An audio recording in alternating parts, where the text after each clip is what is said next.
Hello everyone, my name is Cassie and this is my lab 4 video on vector addition and equilibrium.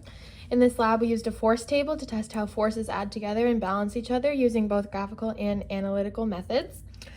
When I added my three vectors A, B, and C on my scale diagram, my second resultant vector R2 pointed up and to the left.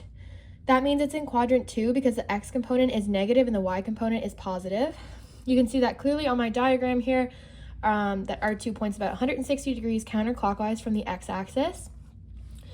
Then, whenever I calculated the direction analytically using the inverse tangent equation, I plugged in R2y and R2x. My calculator gave me negative 19.8 degrees, which actually corresponds to an angle in quadrant 4, not quadrant 2.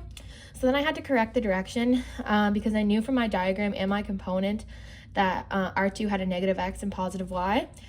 So I corrected the direction by adding 180 degrees to the calculator result.